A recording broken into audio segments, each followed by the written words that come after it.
Strategies to reduce environmental issue. Huge amount of pollutant gases are thrown out in atmosphere by burning fossil fuel. Fossil fuel के burning से large amount में जो pollutant gases हैं उसको atmosphere में throw किया जा रहा है. Automobile, aeroplane, industrial machine and coal-fired electricity generating plants are mainly responsible for the extremely polluted air, especially in big cities.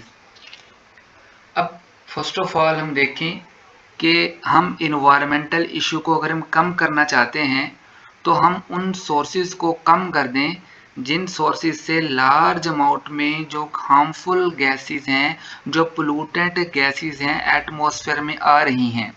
अब कौन कौन से फैक्टर हैं जिनकी वजह से पोल्यूटेंट गैसेस एयर में आ रही हैं. उनमें से जो पहला फैक्टर है burning of fossil fuel. Fossil fuel मतलब petrol, kerosene oil, jet fuel oil, coal, natural gas. Automobile में, एयरप्लेन में, इंडस्ट्रीज में और कोल फायर्ड मतलब जिसमें कोयले को हम जलाते हैं और इलेक्ट्रिसिटी जनरेट करते हैं. तो इन सब चीज़ों से जो पोल्यूटेंट गैसेस हैं वो एटमॉस्फेयर में आ रही हैं. Scientists have developed a number of different ways to control this menace of pollution. Menace of pollution का मतलब है danger of pollution. हम इसको कंट्रोल कर सकते हैं. Planting tree is thought to be very helpful in removing air pollution. Air pollution को remove करने के लिए सबसे जो बेस्ट वे है वो है planting trees. A well-known process carried out by plant is photosynthesis, in which plant clean the air through absorption of carbon dioxide and releasing oxygen. First of all हम इस पैराग्राफ में देखेंगे pollutant gases का source कौन सा है. इसकी heading देंगे कि जो pollutant gases हैं वो एयर में कहाँ से आ रहे हैं. फिर उसका जो कंट्रोल है, कंट्रोल में जो पहला हम लिखेंगे प्लांटिंग ट्रीज. पहली हेडिंग देंगे प्लांटिंग ट्रीज.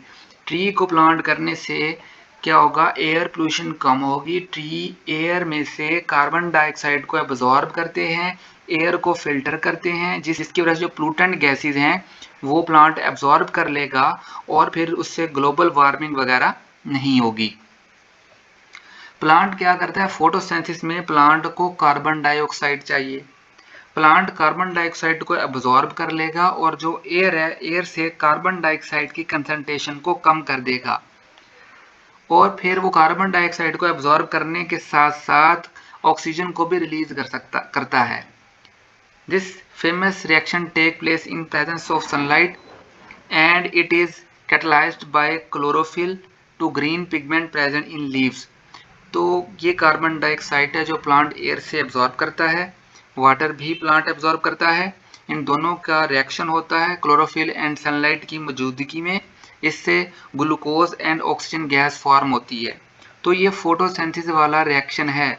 इस रिएक्शन में कार्बन डाइऑक्साइड प्लांट एब्जॉर्ब करता है, इसी रिएक्शन में ऑक्सीजन को प्लांट रिलीज करता है. तो प्लांटिंग ट्री से हमने देखा कार्बन डाइऑक्साइड की कंसंट्रेशन कम हो रही है और ऑक्सीजन की कंसंट्रेशन बढ़ रही है. Particulate matter present in atmosphere is also removed by a plant when it deposit on leaf, branch and trunk. Particulate matter means dust particle. इन ये भी एटमॉस्फेयर से रिमूव हो सकते हैं with the help of plant, क्योंकि जो dust particle और other जो पार्टिकुलेट मैटर होते हैं वो लीव्स पर, ब्रांचेस पर और ट्रंक सरफेस के ऊपर डिपॉजिट हो जाते हैं. कैटालिटिक कन्वर्टर, आप हेडिंग देंगे catalytic converter. Catalytic converter are used in exhaust system of modern day automobile. जो मॉडर्न डे आजकल का जो ऑटोमोबाइल है उसके एग्जॉस्ट में कैटालिटिक कन्वर्टर इस्तेमाल किया जाता है. जिसका काम क्या है, रिड्यूस करना, reduce the emission from internal combustion engine. Internal combustion engine से जो एमिशन है, एमिशन को कम करना. अब ये एमिशन क्या है, ऑटोमोबाइल का इंजन है, उसका एग्जॉस्ट लगा होता है, उससे वो क्या करता है, जितनी भी पेट्रोल, अगर बाइक की बात करें, बाइक में पेट्रोल बर्न होता है, बर्निंग से जो गैसेस होती हैं उसको एयर में रिमूव किया जाता है. अब जो कैटालिटिक कन्वर्टर है वो क्या करेगा, गैसेस को डायरेक्टली बाहर एयर में नहीं जाने देगा. वो क्या करते हैं हम देखते हैं. Due to the non availability of enough oxygen, carbon fuel in engine does not burn completely in carbon dioxide and water. Thus toxic byproduct like carbon monoxide and hydrocarbon are produced. अब जो fuel engine में होता है उसको इतनी अगर complete oxygen नहीं मिलता तो सारा का सारा फ्यूल कंप्लीटली बर्न नहीं होता। कुछ फ्यूल को स्मॉल अमाउंट में जब लिमिटेड सप्लाई में ऑक्सीजन मिलता है तो वो कार्बन डाइऑक्साइड की बजाय कार्बन मोनोऑक्साइड में कन्वर्ट हो जाता है। तो कार्बन मोनोऑक्साइड एक पॉइजनस गैस है जो कि एयर में आ सकती है। तो कैटालिटिक कन्वर्टर का काम ये है कि अगर कार्बन मोनोऑक्साइड बन रहा है उसको वो डायरेक्टली एयर में कन्वर्ट नहीं करता, बल्कि उसको पहले कार्बन डाइऑक्साइड में कन्वर्ट करेगा, फिर डायरेक्टली एयर में उसको वो रिलीज करेगा। 3 ways catalytic inverter perform the following 3 function. एक शॉर्ट क्वेश्चन है, कैटालिटिक कन्वर्टर क्या है, कैटालिटिक कन्वर्टर कितने वेज में काम करता है, उसके रिएक्शन लिखेंगे। It reduce nitrogen oxide into elemental nitrogen and oxygen. ये नाइट्रोजन ऑक्साइड को नाइट्रोजन एंड ऑक्सीजन में कन्वर्ट करता है।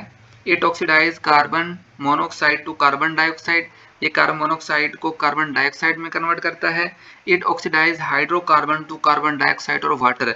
ये हाइड्रोकार्बन को कार्बन डाइऑक्साइड और वाटर में कन्वर्ट कर देगा। Similarly, emission of sulfur dioxide can also be decreased either using fuel which have significantly less sulfur contents or using flue gas. Flue gas desulfurization process.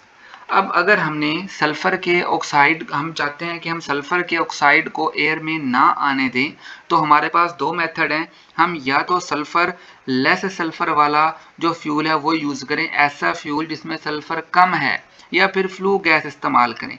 Flue gas में क्या होता है, desulphurisation एक process होता है। इस प्रोसेस में हम सल्फर डाइऑक्साइड गैस को रिमूव करते हैं from exhaust gas off fossil fuel. Flue gas is emitted material produced when fossil fuel are burned in power plant. इसको हम अगेन से देखेंगे। Similarly, emission of sulfur dioxide can be decreased either by using fuel which have significantly less sulfur content.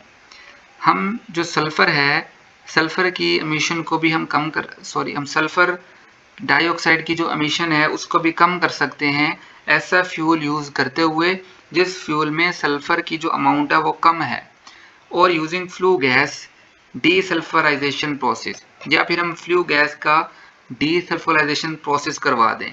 Desulphurisation process क्या होता है? The process can remove sulphur dioxide gas from exhaust gas off fossil fuel. जो fossil fuel के exhaust gases होती हैं उसमें से sulphur dioxide को रिमूव करना डीसल्फराइजेशन कहलाता है। What is flue gas? emitted material produced when fossil fuels are burned in power plant. Power plant में जब फॉसिल फ्यूल को बर्न किया जाता है जो emitted गैसेस होती हैं वो फ्लू गैस होती है। उसमें से हम डीसल्फराइजेशन करके सल्फर डाइऑक्साइड को रिमूव कर सकते हैं। एक मेथड तो ये है डीसल्फराइजेशन। दूसरा मेथड है हम फ्यूल ही ऐसा यूज कर लें जिसमें सल्फर कम से कम हो। Sulfurization process involve the addition of absorbent like calcium oxide which can remove up to 95% of sulfur dioxide from flue gas. अब सल्फर डाइऑक्साइड को रिमूव करने के लिए हम एक एडजॉर्बेंट ऐड करते हैं।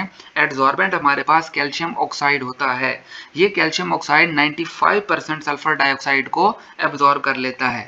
Discourage the excessive use of fossil fuel in our daily lives. It is urgently required to use the renewable resource to meet our energy need. अगर हम चाहते हैं कि फॉसिल फ्यूल का जो एक्सेसिव यूज़ है इसको हम कम करें अपनी डेली लाइफ में, तो उसके लिए अर्जेंटली हमें क्या करना चाहिए? हमें रीन्यूएबल रिसोर्सेज का यूज़ करना चाहिए अपनी एनर्जी की डिमांड को पूरा करने के लिए। फॉसिल फ्यूल से एनर्जी मिलती है ना, उसकी डिमांड को पूरा करने के लिए हमें रीन्यूएबल रिसोर्सेज का यूज़ करना चाहिए। अब रीन्यूएबल रिसोर्सेज फॉर एग्जांपल अगर आप पेट्रोल से इलेक्ट्रिसिटी बनाते हैं और सोलर सिस्टम से इलेक्ट्रिसिटी बनाएं, तो पेट्रोल वाला तो फॉसिल फ्यूल वाला है लेकिन सोलर सिस्टम वाला रीन्यूएबल है। Renewable resources are those resources, आप इसकी हेडिंग देंगे तो renewable resources are those resources that can continue to exist despite being consumed over a period of time even as they are used. हम इनको again and again use कर सकते हैं, इनका यूज़ हम कंटिन्यू कर सकते हैं, बजाय इसके कि वो कुछ टाइम के बाद वो ख़त्म हो जाएं। ऐसा नहीं होता। जस्ट लाइक सनलाइट है, हम इसको यूज़ कर रहे हैं, ये रीन्यूएबल रिसोर्सेज है। These resources include sun, wind, water, geothermal, biomass, hydrogen gas, solar energy, wind energy, ये सारे के सारे रीन्यूएबल रिसोर्सेज हैं और ये जनरेट करते हैं electricity without damaging environment. Environment को डैमेज किए बगैर ये इलेक्ट्रिसिटी को जनरेट करते हैं। नेक्स्ट हमारा टॉपिक है how to avoid harmful effect of air pollution.